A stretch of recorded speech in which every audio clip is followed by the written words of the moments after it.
bonjour à toi, petit être de la Terre. C'est le docteur. Alors, on va voir un peu des exercices sur cette première séance. Donc, déjà, la décomposition d'un entier positif en un produit de facteurs premiers à l'aide de la calculatrice. Donc, on va utiliser les touches seconde puis décomp. Alors, ces touches, elles se trouvent sur ta calculatrice. La touche seconde, elle est là. Et la touche décomp, elle se trouve là, c'est-à-dire au niveau de la touche division euclidienne, c'est-à-dire la touche qui représente ce symbole. Juste au-dessus, il y a marqué décomp. Donc et pour pouvoir faire décomp, il faut appuyer sur la touche seconde. Alors, comment ça va se passer? Tu vas voir, c'est vraiment pas compliqué. Pour le premier nombre, c'est-à-dire 587 300, on va le décomposer en produit de facteurs premiers. Alors, déjà, on va taper sur la machine, on va taper le nombre. 587 300. Et on va faire exécuter. Donc, tu prends ta machine. 587 300. Voilà. Et tu fais exécuter. Donc, ça t'affiche le nombre. 587 300.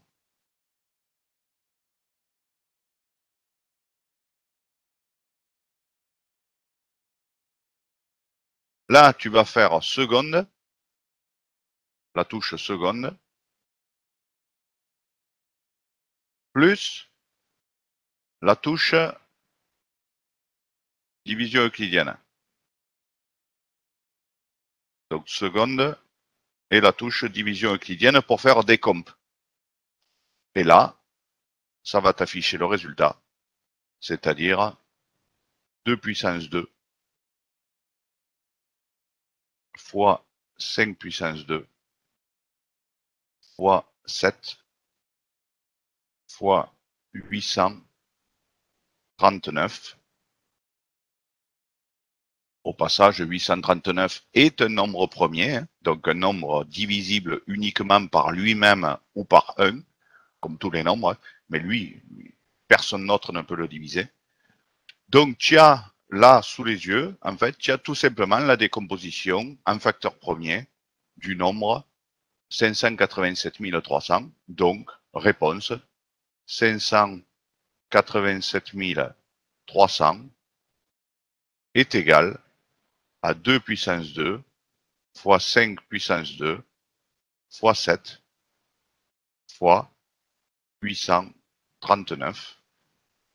Et tu as décomposé en produit de facteurs premiers. Parce que 2 est un nombre premier, 5 est un nombre premier, 7 est un nombre premier, et 839, on vient de le dire, est un nombre premier.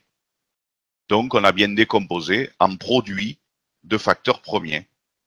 Bon, si vraiment on voulait écrire la multiplication sans mettre les puissances, ça nous ferait 2 fois 2 pour 2 au carré, fois 5 fois 5 pour 5 au carré, fois 7 fois 839. Mais on a dit que ça, c'était pas bon. Parce qu'on ne veut pas répéter les nombres, en fait. C'est pour ça qu'on le met directement au carré, à la fois le 2 et le 5.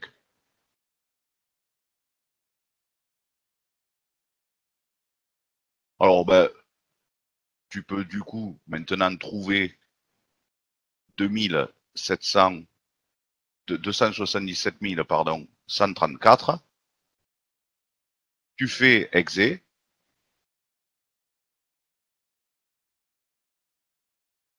Ensuite, ça t'affiche évidemment ton nombre. Ensuite, tu fais seconde et la touche division euclidienne. Et là, ça va t'afficher le résultat.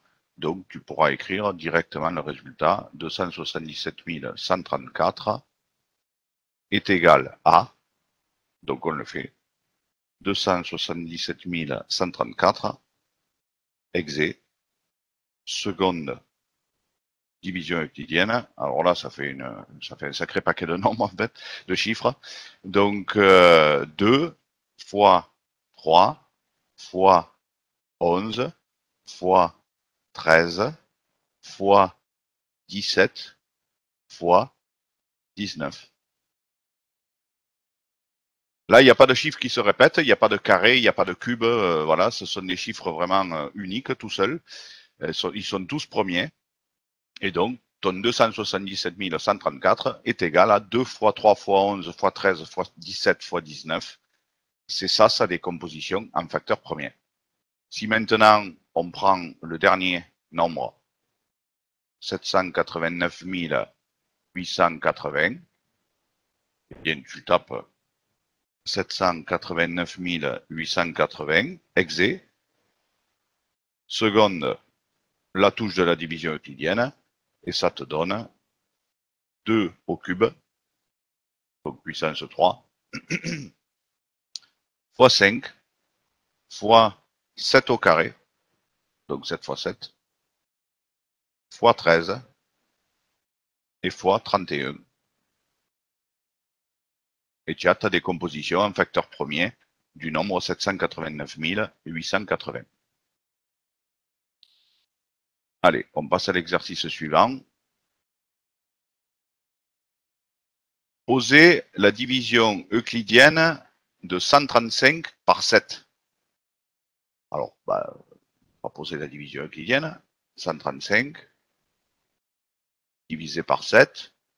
Voilà. Et on va faire un joli trait là. Ah. Voilà la division euclidienne. Maintenant, il ne reste plus qu'à la faire. Alors, 7 dans 13, ah ben il rentre pas deux fois, hein, parce que 2 fois 7, ça fait 14, ça rentre pas dans 13. Donc il rentre une fois. Une fois 7, qui fait 7. 7 pour aller à 13, ça nous fait 6.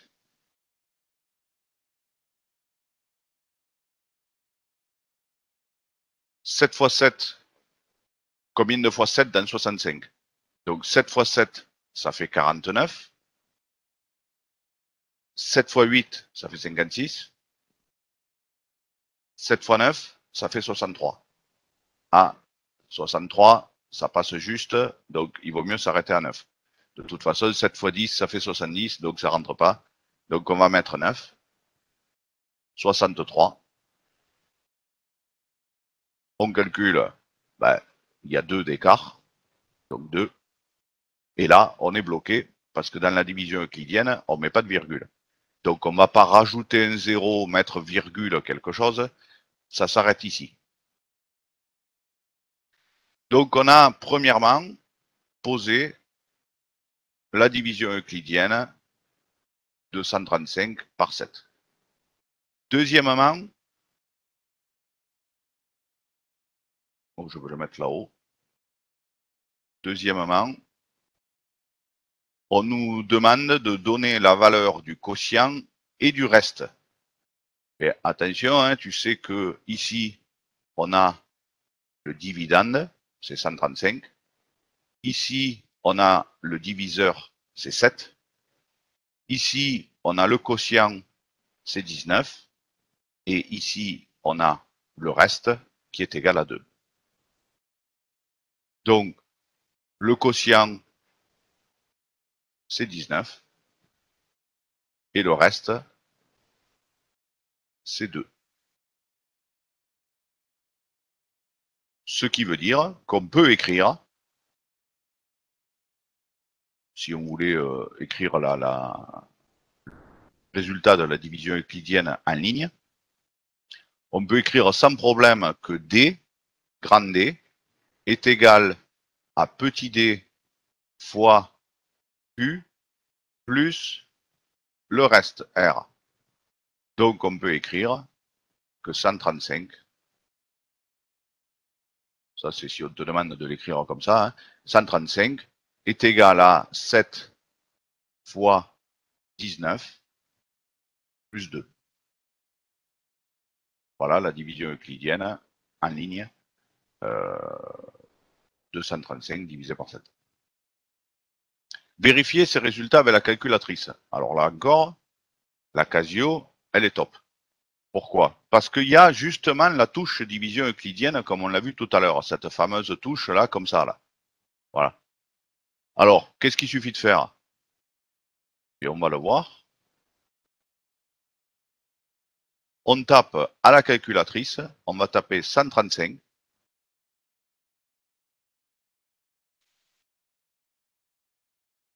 La fameuse touche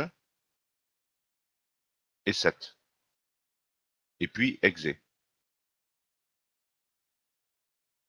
135, la fameuse touche 7, et puis exe. Donc, 135.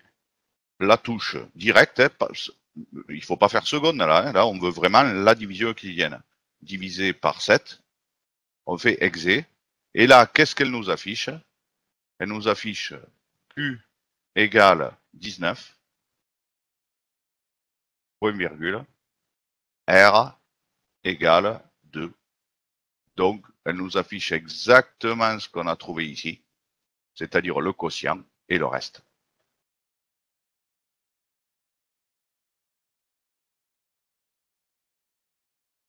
Maintenant, on voit l'autre exercice.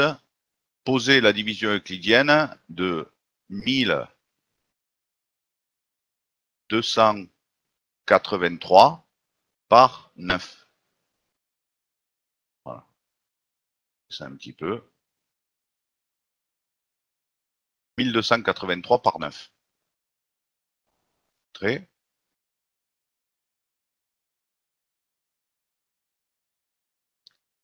Combien de fois 9 dans 12? Bah, une fois. Une fois 9, 9. Qu'est-ce qui reste? Bah, 3. Je tombe le 8. Combien de fois 9 dans 38? Ben, on sait que 4 fois 9, ça fait 36. Encore une fois, table de multiplication. Hein. Si tu ne connais pas tes tables de multiplication, tu les imprimes, tu les agrafes sur la porte des toilettes. Et quand tu fais ton petit caca, tu révises tes tables de multiplication. Donc 4 fois 9, 36. Alors 4 fois 9, 36. Qu'est-ce qui reste? Ben, 2. Je tombe le 3. Voilà. Alors 2 fois 9, 18. 3 fois 9, 27. Ah, 3 fois ça rentre pas. Donc c'est 2 fois 9, 18. Qu'est-ce qui reste? 5. Et là, donc, ça s'arrête là pour la division euclidienne. On ne tombe pas le 0 et la virgule. Non, ça s'arrête là. Donc, on a posé notre division euclidienne. On l'a résolue. Et on nous pose question 2. Que vaut le quotient de cette division? Ben, le quotient, « 142. Et le reste? Ben, le reste, «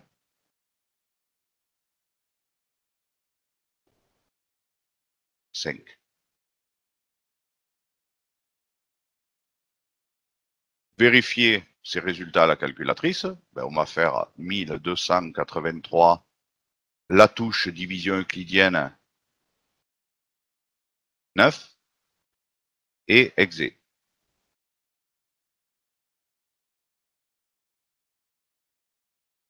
Et on va voir ce qu'elle nous affiche.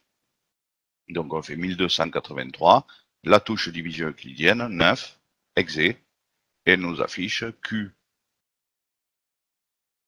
égale 142, point virgule, R égale 5. Ce qui correspond bien à ce qu'on a trouvé.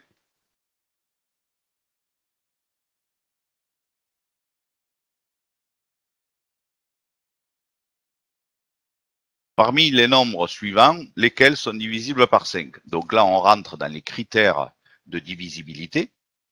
Alors, pour la division par 5, c'est pas compliqué. On sait que le nombre doit terminer par 0 ou par 5.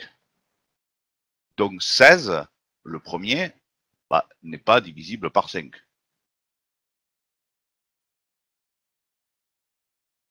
Donc 16, non. Parce qu'il finit par 6, pas par 0 ou par 5. Donc 25, oui.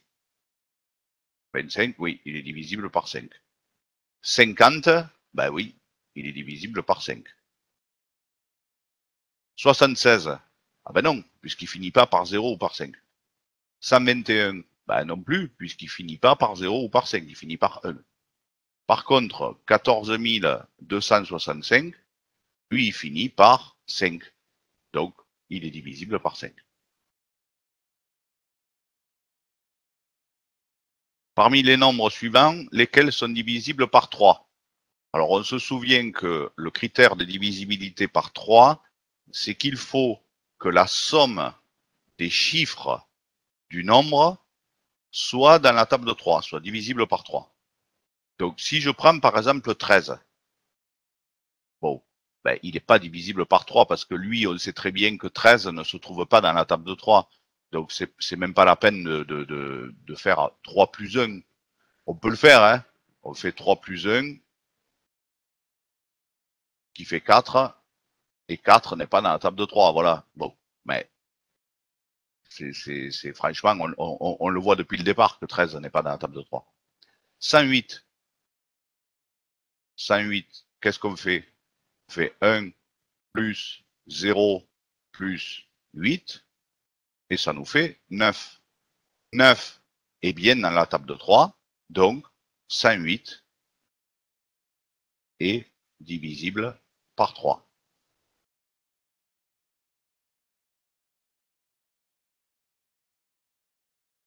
« 92. Si je fais la somme de ces chiffres, ça fait 9 plus 2,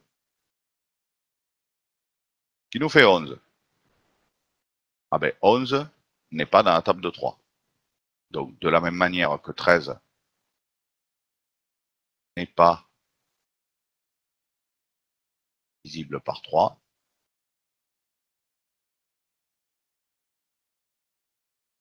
92 n'est pas, lui non plus, divisible par 3. «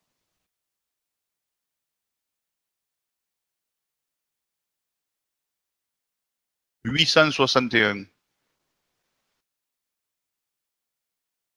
On va faire la somme. 8 plus 6 plus 1, ce qui nous fait 15. Et 15, c'est 3 fois 5.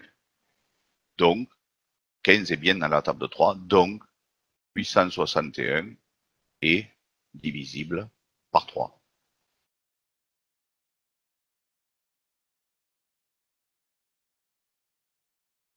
Ensuite, parmi les nombres suivants, lesquels sont divisibles par 3, mais pas par 9? Alors, on va essayer déjà 801. Si je fais la somme, 8 plus 0 plus 1, j'obtiens 9. 9 est à la fois dans la table de 3 et dans la table de 9. C'est 9 fois 1. Donc, ça veut dire que ce nombre est divisible à la fois par 3 et par 9.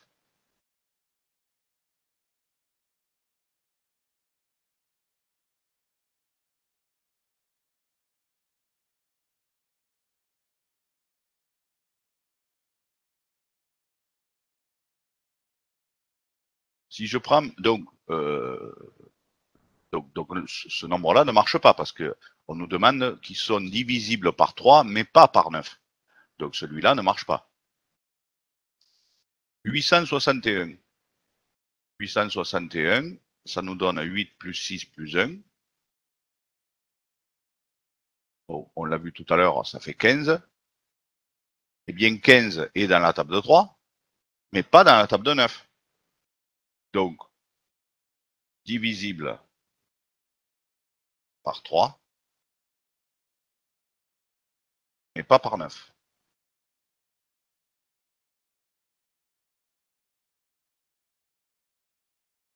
Donc lui, c'est bon. Lui, ça marche. 231, bah 2 plus 3 plus 1, ça nous fait 6. Ben, 6 est dans la table de 3, mais pas dans la table de 9. Donc, il est divisible par 3, mais pas par 9.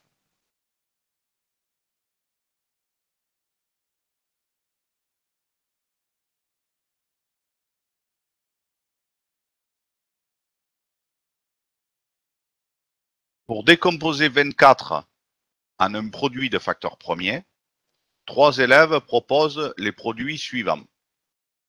Alors, 3 fois 8, ben, ça fait 24. Hein, voilà. 3 fois 4 fois 2, 3 fois 4, ça fait 12, fois 2, ça fait 24, ou 3 fois 2 puissance 3. Ben, pourquoi 3 fois 2 puissance 3? Parce que 2 puissance 3, ça fait 2 fois 2 fois 2. Ça fait 2 fois 2, 4 fois 2, 8. Donc ça nous fait 3 fois 8, 24. Oui, mais laquelle est la bonne de ces trois écritures? Ah ben c'est sûr que les deux premières ne sont pas bonnes. Pourquoi? Parce que 8 n'est pas un nombre premier. Et non, puisqu'il n'est pas divisible uniquement par lui-même et par 1. Il est divisible par 2, il est divisible par 4, 8. Donc c'est pas un nombre premier. 4, ici, n'est pas un nombre premier, puisqu'il est divisible par 1 et par 4, mais il est divisible aussi par 2. Donc c'est pas un nombre premier. Du coup, les deux premières écritures sont mauvaises. La seule écriture qui est bonne, c'est la dernière, c'est-à-dire que 24, pardon, 24 est égal à 3 fois 2 puissance 3. Voilà la bonne écriture. Décomposer 195 en un produit de facteurs premiers. Bon là, pareil, il va falloir le diviser au fur et à mesure par un maximum de nombres jusqu'à arriver à avoir que des nombres premiers. 195 est égal à. Alors déjà, on peut noter que 195 est divisible par 5, puisque il se termine par 5. Donc 0 ou 5, il y a 5. Alors on prend sa machine, 195 divisé par 5. Ça nous fait 39.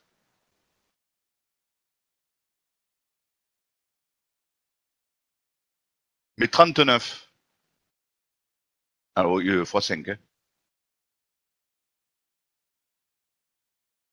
39. Si je fais la somme des chiffres de 39, j'obtiens 12. 3 plus 9, ça fait 12. Donc en fait, 39 est divisible par 3, puisque 12 est dans la table de 3. Donc, on peut dire que 195, c'est 5 fois 39. D'ailleurs, on va le mettre dans cet ordre.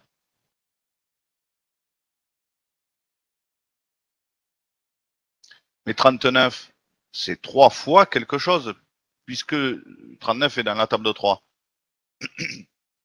3 fois quoi? Ben, 3 fois 13, parce que 3 fois 10, ça fait 30. 3 fois 3, ça fait 9. 30 plus 9, ça fait 39. Donc 3 fois 13. Voilà. Et là, 13, c'est un nombre premier, puisqu'il est divisible que par lui-même ou par 1. Donc là, on est coincé, on ne peut pas aller plus loin. Hein. On ne peut pas diviser 13 maintenant. Ça s'arrête là. Donc, on arrive à 195 est égal à 5 fois 3 fois 13, et c'est la décomposition en facteur premier. Alors, quand on en est là, on peut évidemment vérifier à la calculatrice qu'on ne s'est pas trompé. Alors, on fait la même manœuvre qu'on a fait au-dessus, hein, c'est-à-dire qu'on allume la machine déjà. On fait 195 exé, et puis seconde décomp. Seconde, la touche division euclidienne. Et ça nous affiche bien 3 fois 5 fois 13. Donc là, vous avez vu, si vous présentez ça, c'est juste, mais il y a quand même une petite erreur. C'est-à-dire que normalement, on écrit plutôt le 3 en premier. Voilà. Le 5 en deuxième. Bon, histoire d'être dans l'ordre croissant, quoi. Voilà, mais comme nous, on avait fait le calcul comme ça, j'étais allé un peu vite dans la résolution. Donc voilà pour la décomposition en facteur premier du nombre 195. Et voilà maintenant le fameux PGCD. Alors le PGCD, c'est le plus grand commun diviseur. Ça veut dire P plus G grand, C commun, D diviseur. Le plus grand commun diviseur. De 888 et de 45. Bon. En fait, quel est le but du jeu? Le but du jeu, c'est de trouver le nombre, le diviseur en fait, à la fois de 888 et de 45, qui soit le plus grand. Voilà. Quel est le plus grand diviseur à la fois de 888 et de 45?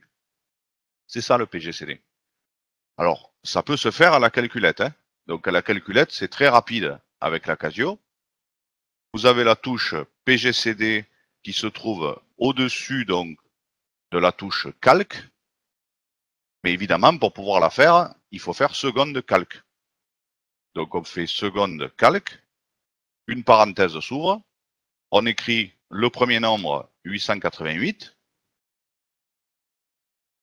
Là, il faut faire point virgule. Et le point virgule, c'est le chiffre 3. Juste au-dessus du chiffre 3, il y a un point virgule. Mais pour pouvoir le faire, il faut faire seconde. Donc, seconde 3, ça nous affiche le point virgule. Là, on rentre le deuxième nombre, c'est-à-dire 45. On ferme la parenthèse et on appuie sur Exé. Et là, ça nous sort 3. Donc, le PGCD de 888 et de 45, c'est 3. Alors ça, on va dire que ça, c'est la technique loser quand même. Hein. C'est-à-dire que tu prends ta machine, elle te donne le résultat et tu n'as rien calculé du tout. Bon, il est fort probable qu'au brevet, si on te demande de calculer un PGCD au brevet, on te demande de montrer la méthode que tu utilises. Et ça ne sera pas une méthode, ça. Ça, c'est juste, tu prends ta machine et tu cherches le résultat. Donc, il va falloir utiliser l'algorithme d'Euclide. L'algorithme d'Euclide. Donc, monsieur Euclide, évidemment, qui a inventé cet algorithme. Alors, pour faire un algorithme d'Euclide, on va faire plusieurs opérations qui vont se répéter jusqu'à un point final où on aura un reste qui est égal à 0. Et quand on sera arrivé au reste qui est égal à 0, donc on va faire à chaque fois des divisions euclidiennes à répétition. Et quand on arrive à la fin et que le reste est égal à 0, à ce moment-là, on prendra le dernier reste qui n'est pas égal à 0, c'est-à-dire le reste précédent. Alors, comment on fait? On sait qu'on peut faire la division euclidienne de 888 par 45. On sait qu'on va mettre fois le quotient plus le reste. Donc ici, il y aura le quotient, ici, il y aura le reste.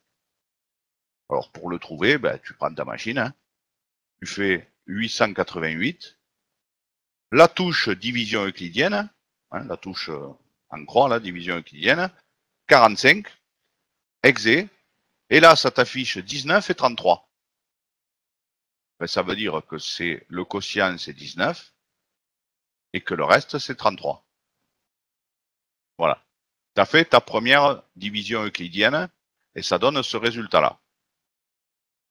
Maintenant, qu'est-ce qu'on va faire? On va prendre le 45,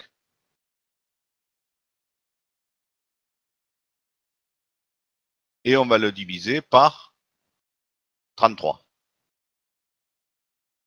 33, c'est-à-dire le reste. Hein. Donc, on le divise par 33. Alors, donc, ça va nous faire 33 fois quelque chose, c'est-à-dire le quotient, plus le reste. Alors, pareil, tu prends... Alors, bon, on voit bien que ça rentre une fois, hein, mais si tu prends ta calculette, tu fais 45 la touche de la division euclidienne 33, tu fais exé, et ça t'affiche 1, le quotient, et le reste 12. On n'a toujours pas un reste qui est égal à 0, hein, donc on continue. On prend le 33, on va le diviser par 12, le reste. Et on va regarder ce que ça fait. Donc on fait 33, division euclidienne, 12, exé, et ça nous affiche un quotient de 2 et un reste de 9. On n'a toujours pas un reste qui est égal à 0. Donc on continue. On prend le 12, on va le diviser par 9, le reste. Et on va voir ce que ça donne. 12. Bon, je le fais, ouais, c'est un peu bateau, hein, de le faire, mais bon. 12 divisé par 9, là, ça nous fait évidemment un quotient de 1, puisque 1 fois 9, 9. Et il y a un reste de 3, puisque 9 plus 3, ça fait 12. Et on n'a toujours pas un reste qui est égal à 0. Donc on continue. 9, qu'on va diviser par le reste 3. Et là, qu'est-ce qui se passe? Alors, on voit bien que 9, c'est 3 fois 3, et qu'il reste 0. Voilà. Et là, c'est terminé. Enfin, c'est presque terminé. C'est-à-dire qu'on a fait tout l'algorithme d'Euclide. Donc, tu as remarqué comment on a fait. Chaque fois, on prend le diviseur qu'on divise par le reste. Chaque fois, on fait ça. Et on regarde le quotient et le reste. Et à un moment donné, à la fin, on arrive à 0. Eh bien, le PGCD, c'est le dernier reste non nul. Donc le PGCD de 888 et de 45, c'est le dernier reste non nul, c'est-à-dire 3. Ça veut dire que le plus grand diviseur à la fois de 888 et de 45, c'est 3. Il n'y a pas plus gros, c'est le plus grand. Voilà. 3 divise 888 et 45, et il n'y a pas un plus gros diviseur que ça. Ça veut dire quoi? Ça veut dire que si, par exemple, on te donne un exercice en te disant, voilà, il y a 888 chocolats et il y a 45 bonbons.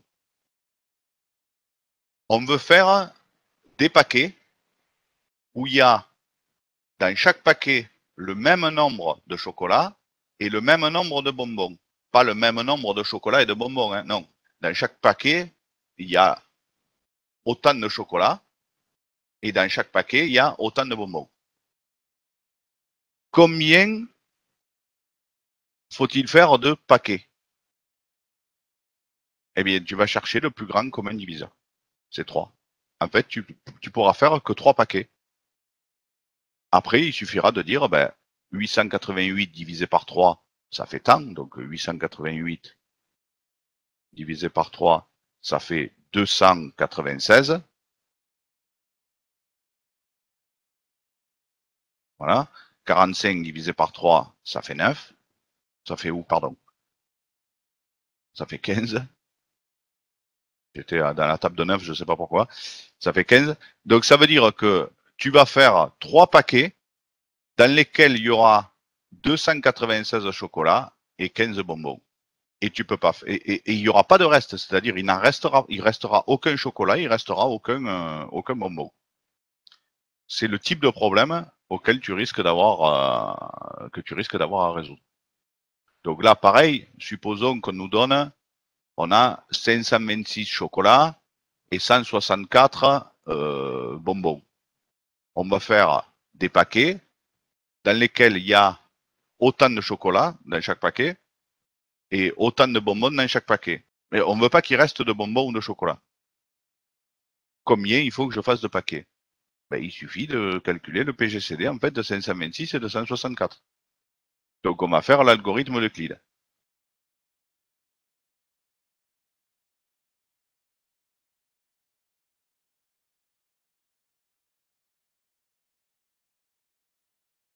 Alors on va diviser 526 par 164.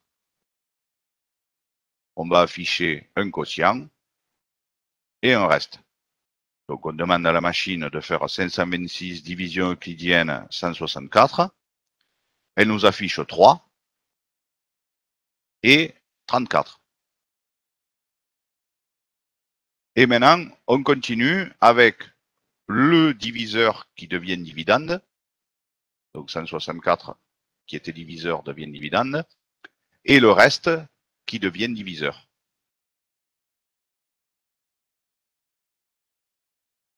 On fait 164 division euclidienne par 34 et on obtient un quotient de 4 et un reste de 28. Et on continue. Le diviseur devient dividende et le reste devient diviseur.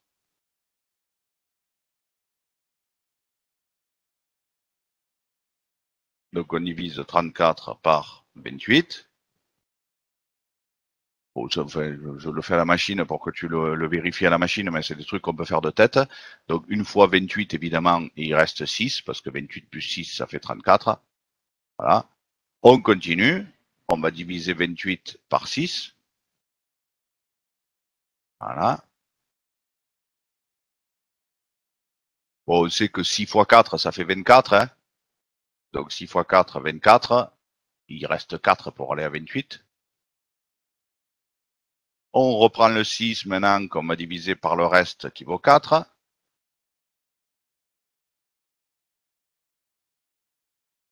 Voilà. Ben, ça rentre une fois. Une fois 4, il reste 2.